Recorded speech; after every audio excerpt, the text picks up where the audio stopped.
Hello everyone, once again welcome back to our YouTube channel learn with Sachin academy.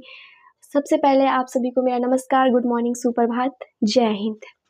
तो मैंने पिछली class में आपकी जो मैथ की क्लास 10th की जो क्लास ली थी उसमें मैंने क्लास 10th के चैप्टर 1 एनसीईआरटी के 1.2 के क्वेश्चन नंबर 1 का 3 पार्ट तक करा दिया था और आज मैं उसके 2 टाइप जो बचे हुए वो कराऊंगी और उसके बाद हम नेक्स्ट दूसरे क्वेश्चन पे जाएंगे। तो उससे पहले हम क्लास स्टार्ट करने से पहले मैं आपको एक दोहा सुनाना चाहूँगी जो कि रहीम जी का है, तो सुनिए।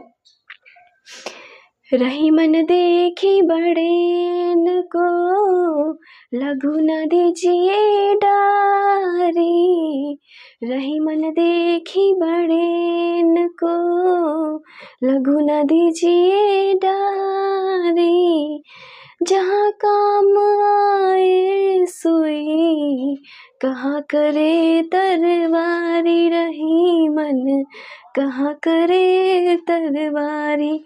अर्थात हमें छोटों को देख के बड़ों को देख के छोटों को नहीं भगाना चाहिए, क्योंकि जहाँ पे सुई काम आती है वहाँ पे तलवार का कोई काम नहीं होता है। यानी कि आप जिसका जो काम है वो वही करता है। बड़े और छोटे को देख के, किसी को ये देख के नहीं कि ये बड़ा है तो ये अच्छे से काम कर पाएगा, ऐसे करके उसको छोटों को भगा नहीं देना चाहिए, क्योंकि जहाँ पे सुई काम आती है वहाँ पे तलवार काम नहीं आता है और जहाँ पे तलवार काम आती है वहाँ पे सुई काम नहीं आती है।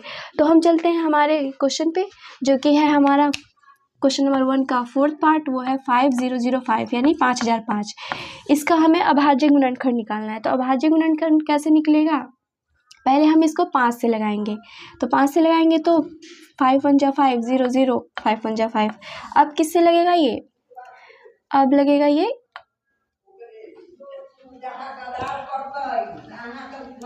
अब ये लगेगा 7 से।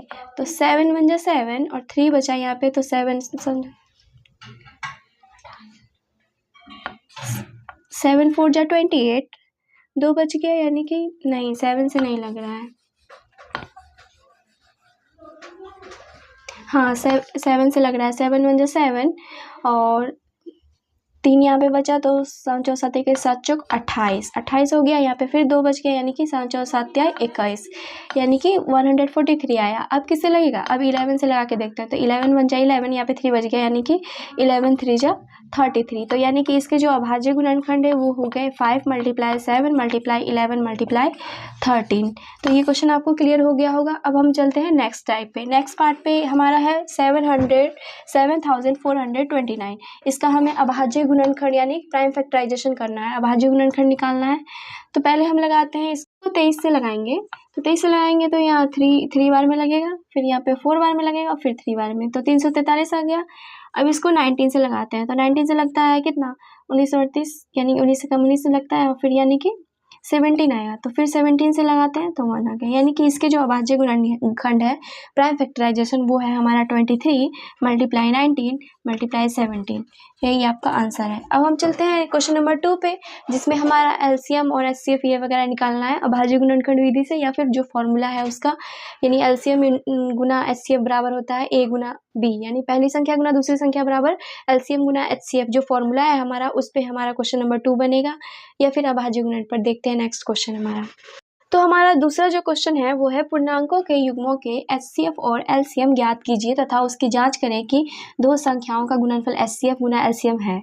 यानी कि हमें दो पूर्णांक दिए हुए हैं और इन दोनों का हमें एलसीएम और एचसीएफ दोनों निकालना है, और उसके बाद हमें ये चेक करना है कि जो दोनों संख्याओं का जो गुणनफल है, यानी कि इन दोनों को जो गुना करेंगे तो इनके एचसीएफ और एलसीएम के गुना के बराबर आएगा। ये हमें इसको चेक करना है। तो पहला क्वेश्चन हमारा है इसका 26 और 91, यानी कि 26 और 91 का हमें पहले एलसीएम और एचसीएफ दोनों निकालना है। उसके बाद चेक करना है कि दोनों का मल्टीप्लाई करते हैं तो बराबर आता है कि नहीं। तो हम पहले 26 को लगाएंगे। तो 26 को लगाते हैं तो 2 से, तो 13 दूनी 26, यानी कि 13 एकम 13। और उसके बाद हम 91 को देखते हैं। तो 91 कितने से लगेगा? 13 26 13 39 13 54 53 65 63 78 13 7 91, यानी कि 13 से ही लग रहा है 7 बार में। तो इसका अभाज्य गुणनखंड आया 2 गुना 13 और इसका आया 13 गुना 7। और इसमें इन दोनों में कौन सा मिल रहा है? तो 13 मिल रहा है, तो यही हमारा क्या हो जाएगा? एचसीएफ हो जाएगा, यानी कि मौसा हमारा 13 हो गया। अब एलसीएम क्या होगा इन दोनों का? तो एलसीएम देखिए 2 गुना का 7 और ये 13 दोनों में मिल रहा था, यानी कि 13 एक बार लिखाएगा। तो 13 दूनी 26 और 26 को 7 से गुना करेंगे तो कितना आएगा? 7 चौ 7 का 7 छंग 42 का 2 हासिल में 4, 7 दूनी 14 और 4 18, 182 आ रहा है। यानी कि इसका जो HCF है वो 13 है और LCM 182 है। अब हमको देखना है इन दोनों को गुना करने पर और इन दोनों को गुना करने पर बराबर आता है कि नहीं। तो HCF गुना LCM बराबर पहली संख्या गुना दूसरी संख्या, यानी कि A गुना B आता है कि नहीं। तो HCF हमारा क्या था? HCF हमारा 13 आया है और LCM आया है 182। अब इसको हम गुना करके देखते हैं कि कितना आता है। तो 182 मल्टीप्लाई 13, तो 3 दूनी 6, 8 16 24 का 4 हासिल में 2, 3 एकम 3, 4 5 गुना 2 एकम 2, 8 एकम 8, एकम 1 के 6 4 5 6 8 9 12 13 का 3 हासिल में 1, यानी कि 2 3 6 2 3 6 6 आ रहा है। तो 2 3 6 6 आ रहा है इन दोनों को गुना करने पर।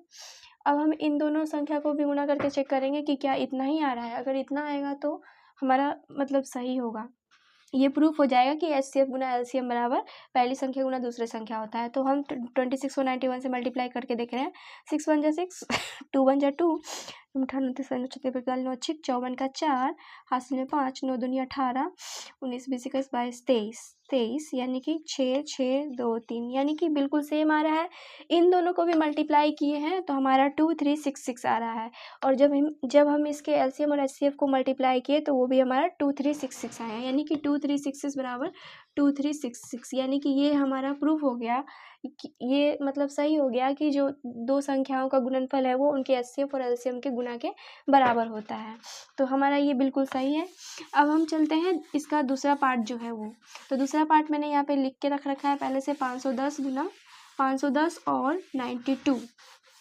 अब हम इसका LCM और HCF निकालेंगे, उसके बाद इसको भी चेक करेंगे। तो 510 है 510 है तो 510 कितने से लगेगा? पहले 5 से लगाते हैं तो 5 एकम 5, 0 5 दूनी 10। अब फिर 2 से लगाते हैं तो 2 बचे 10, 2 एकम 2। अब फिर 3 से लगाते हैं तो 17 34 17 तिया 51। तो हमारा आ गया 5 गुना 2 गुना 3 गुना 17। और 92 कितने से लगेगा? 2 से लगा के देखते हैं। 4 दूनी 8, 1 बजा 6 दूनी 12, 2 से 2 दूनी 4, 3 दूनी 6, यानी कि इसका आया 2 गुना 23 ये आया। अब इन दोनों में कौन कॉमन है? तो इन दोनों में बस एक 2 कॉमन है, तो हमारा HCF जो होगा वो हो जाएगा 2। अब बात करते हैं LCM की। तो LCM क्या होगा? 5 मल्टीप्लाई 2 मल्टीप्लाई 3 मल्टीप्लाई 17 मल्टीप्लाई 23,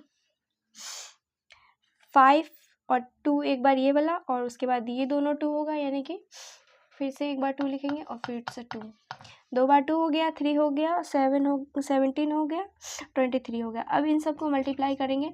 5 दूनी 10, 10 तिया 30, 30 सते 210, 210 को 4 से गुना करेंगे तो 210 गुना 4, 0 4 एकम 4, 4 दूनी 8, 840 आया। अब 840 को 23 से गुना करना है तो 0 4 तिया 12 का 2 हासिल में 1, 8 16 8 24 1 25 गुना में 0 4 दूनी 8, 8 दूनी 16, 0 2 8 8 5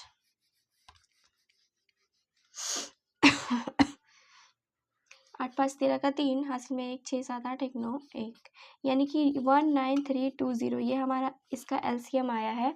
और इन दोनों को गुना कर LCM आया है और LCM को और HCF को दोनों को गुना करके देखते हैं कितना आता है। तो LCM गुना HCF करके देखते हैं तो कितना आता है। 19320 को हम 2 से गुना करेंगे तो कितना आएगा? 0 2 दूनी 4, 3 दूनी 6, 9 दूनी 18 का 8 हासिल में 1 2 एकम 2 1 3, यानी कि इतना आ रहा है। तो अब हम इन दोनों डिजिट को भी इन दोनों नंबर को भी गुना करेंगे तो भी इतना ही आना चाहिए, तभी हमारा ये सही होगा। तो इन दोनों को गुना करके देखते हैं अब हम कितना आता है। 510 मल्टीप्लाई 92, तो 0 2 1 2 5 2 जा 10 मल्टीप्लाई 0 9 एकम 9 9 18 9 36 9 5 45, 0 2 9 5 1 6 4, 0 2 10 0 9 एकम 9, 9 8 10 9 9 9 9 9 5 45 0 2 9 5 1 6 4 6 9 2 0 आ रहा है। एलसीएम जो है वो 23460 आया, एचसीएफ 2 आया, और जब हम 510 को 92 से मल्टीप्लाई करते हैं तो हमारा आता है 46920। तो हम और एलसीएम और एचसीएफ को दोनों को गुणा करते हैं तो भी हमारा इतना ही आ रहा है 46920। इसका मतलब ये प्रूफ हो चुका है कि कोई भी दो नंबर का अगर हम एलसीएम और एचसीएफ निकालते हैं तो वो दोनों नंबर को मल्टीप्लाई करेंगे तो उसके एचसीएफ और एलसीएम के मल्टीपल के बराबर होगा, यानी कि इसका गुणनफल और एचसीएफ एलसीएम का गुणनफल दोनों बराबर होगा। ये यहाँ से प्रूफ हो गया। तो हमारा जो क्वेश्चन नंबर 2 है उसका तीसरा जो पार्ट है अब हम उसको सॉल्व करने जा रहे हैं। तो ये हमें दिया है 336 और 54। इसका हमें पहले एचसीएफ और एलसीएम निकालना है, फिर उसके बाद दोनों संख्याओं को मल्टीप्लाई करके देखना है कितना आता है और एचसीएफ गुना एलसीएम कितना आता है, और फिर देखना है कि दोनों बराबर आते हैं कि नहीं। अगर दोनों बराबर होंगे तो ये प्रूफ हो जाएगा। तो 336 तो पहले किससे लगाएंगे, पहले हम 3 से लगाते हैं। तो 3 एकम 3, 3 एकम 3, 3 दूनी 6। अब किससे लगेगा, अब 2 से लगा के देखते हैं। तो 5 दूनी 10, 1 बचा तो 6 दूनी 12। अब फिर 2 से लगाते हैं तो 2 दूनी 4, 1 बचा 8 दूनी 16। फिर 2 से लगाते हैं तो 14 दूनी 28। फिर 2 से लगाते हैं तो 7 दूनी 14। और 54 है तो 54 को लगाते हैं तो 2 से पहले तो 2 दूनी 4 और 7 दूनी 14। फिर लगाते हैं किसमें, 3 से लगाते हैं तो 9 8 9 तिहाई 27। फिर लगाते हैं 3 3 तिहाई 9। तो अब देखते हैं दोनों के अभाज्य गुणनखंड कितने आए हैं। तो 3 गुना 2 गुना 2 गुना 2 गुना 2 गुना 7। इस पहले वाला का ये आया है 3 गुना 2 गुना 2 गुना 2 गुना 2 गुना 7। और 54 का कितना आया है, तो 2 गुना 3 गुना 3 गुना 3, यानी कि दोनों में कॉमन क्या है, एक तो 3 कॉमन है और एक 2 कॉमन है। उसके बाद कोई कॉमन नहीं है, यानी कि जो एचसीएफ होगा वो होगा हमारा 3 गुना 2 यानी कि 6 आ जाएगा। और एलसीएम कितना आएगा, तो एलसीएम हम लिखेंगे कितना, पहले तो 3 गुना 2 लिखेंगे, ये दोनों कॉमन है। उसके बाद फिर लिखेंगे गुना 2 गुना 2 गुना 2 गुना 7 गुना 3 गुना 3। अब इन सबको मल्टीप्लाई करेंगे तो हमारा एलसीएम आ जाएगा। देखते हैं कितना आता है। 3 दूनी 6, 6 दूनी 12, 12 दूनी 24, 24 दूनी 48, 48 को गुना करते हैं। 48 को 3 दूनी 6, 6 दूनी 12, 12 दूनी 24, 24 दूनी 48, 48 को 7 से 7 के 7 चौको 28, 29 से 32, 33, 33। अब 3 से गुना करते हैं तो 6 बार 6 18 का 8 हासिल में 1 3 3 9 1 10 का 0 हासिल में 1 3 3 9 1 10, 1008 आ रहा है। अब इसको कितने से गुना करना है, फिर एक बार 3 से गुना करना है। 8 से 8 24 का 4 हासिल में 2 2 0 3 एकम 3, यानी 3024 हमारा एलसीएम आया। तो अब हम देखते हैं एलसीएम और एचसीएफ को गुना करके कि कितना आता है। हमारा जो एलसीएम आया था वो 3024 आया था और एचसीएफ आया था 6। और एलसीएम गुना एचसीएफ जब हमने निकाला तो हमारा ये आया था 18144। और फिर हमको इन दोनों को मल्टीप्लाई करके चेक करना है। और हम जब इस दोनों नंबर को मल्टीप्लाई करते हैं तो हमारा 18144 आता है, यानी कि पहली संख्या गुना दूसरी संख्या किसके बराबर है, एलसीएम गुना एचसीएफ के। यहाँ से ये भी प्रूफ हो गया। अब हम चलते हैं नेक्स्ट क्वेश्चन पे, जो कि हमारा है क्वेश्चन नंबर 3। तो हमारा जो क्वेश्चन नंबर 3 है उसमें कह रहा है कि अभाज्य गुणनखंड विधि से हमें ये जो संख्याएं दी हुई है इनका एचसीएफ और एलसीएम निकालना है। तो हमें यहाँ पे 3 संख्याएं दी हुई है 2 डिजिट की, और इनको हमें प्राइम फैक्टराइजेशन से अभाज्य गुणनखंड विधि से एलसीएम और एचसीएफ निकालना है। तो हम पहले 12 को लगाएंगे कितने से, तो 2 से 6 बार में 6 दूनी 12, 2 से 3 दूनी 6, यानी कि इसका क्या आ गया, फैक्टर्स आ गए 2 गुना 2 गुना 3, ये आ गया। और 15 है तो अब इसको लगाते हैं 3 से, तब 5 तिहाई 15। तो इस दूसरे वाला का क्या आ गया, 5 गुना 3 आ गया। और तीसरा वाला 21 है, 21 को लगाते हैं 3 से, तो 7 14 7 तिहाई 21, इसका आ गया 3 × 7। अब इन तीनों में क्या कॉमन है, तो आपको दिख रहा होगा कि इन तीनों में 3 कॉमन है। इसका मतलब हमारा एचसीएफ क्या हो जाएगा, 3 हो जाएगा। और एलसीएम क्या होगा, एलसीएम लिखेंगे 2 गुना 2 गुना 3 तो कॉमन है तीनों में, तो 3 गुना में 5 गुना 7, इनको मल्टीप्लाई कर देंगे, हमारा एलसीएम आ जाएगा। 2 दूनी 4, 4 तिया 12, 12 24 12 26 12 44 12 25 60, 60 को 7 से गुना करेंगे तो 7 6 42, 420, यानी कि 420 हमारा LCM है और 3 HCF है। तो ये क्वेश्चन आपको अच्छे से समझ में आ गया होगा। अब हम चलते हैं इसके दूसरे पार्ट पे। तो दूसरा पार्ट जो हमें दिया हुआ है वो है 17, 23 और 29। इन तीनों का हमें LCM और HCF निकालना है अभाज्य गुणनखंड विधि से। तो पहले हम 17 को लगाते हैं, तो 17 एकम 17, 23 को यानी कि 23 एकम 23, 29 को 29 एकम 29, यानी कि तीनों में क्या कॉमन दिख रहा है आपको? तीनों में कॉमन 1 दिख रहा है। इट मीन्स कि जो इसका HCF है वो क्या हो जाएगा? 1 हो जाएगा। और LCM क्या होगा? तो 17 × 23 × 29, यानी कि इन तीनों को मल्टीप्लाई करके जो भी आएगा वो हमारा LCM हो जाएगा।